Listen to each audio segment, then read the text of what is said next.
नमस्कार. महाराष्ट्र पोलीस क्राईममध्ये प्रतिनिधी अखिल शेख. आज 4 दिवस झाले जे शेतकऱ्यावरती अन्याय झाले आहे त्या संदर्भात इक्बाल शेख हे त्यांच्याकडून आपण प्रतिक्रिया जाणून घेऊया. आत्तापर्यंत प्रशासन आणि केंद्र शासनाने यांच्यावरती काय आंदोलन केलं, यांच्या आंदोलनाचं यांना काय उत्तर दिलं आहे, यांच्याकडनं प्रतिक्रिया आपण जाणून घेऊया. धन्यवाद.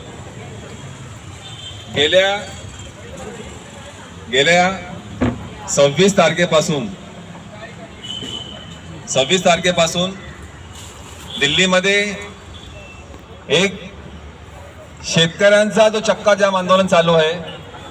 केंद्र सरकारने आपल्या पाशवी बहुमताचा व कोरोना सारख्या महामारीमध्ये जेव्हा देश लॉकडाऊन होता तेव्हा एक खूपच कमी कालावधीसाठी संसदेचं अधिवेशन चालू होतं.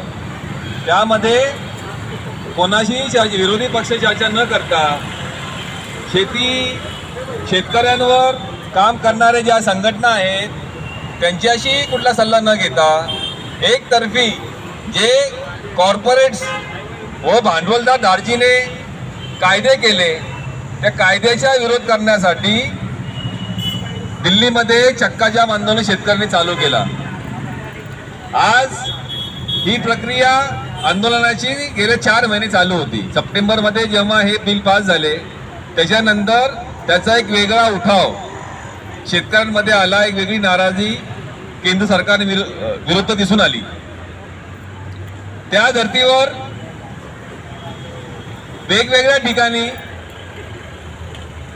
ह्याच्या आधी CA NRCच्या मुद्द्यावर या मुस्लिम समुदायाच्या महिलांनी ठिकठिकाणी शाहीनबाग सारखे आंदोलन उभी केली होती व त्यातून केंद्र सरकारला एक स्पष्ट संदेश दिला होता की जर तुम्ही लोकभावनाचा आदर न करता बिल पास केली तर त्याचा प्रत्येक समुदाय हा विरोध करेल.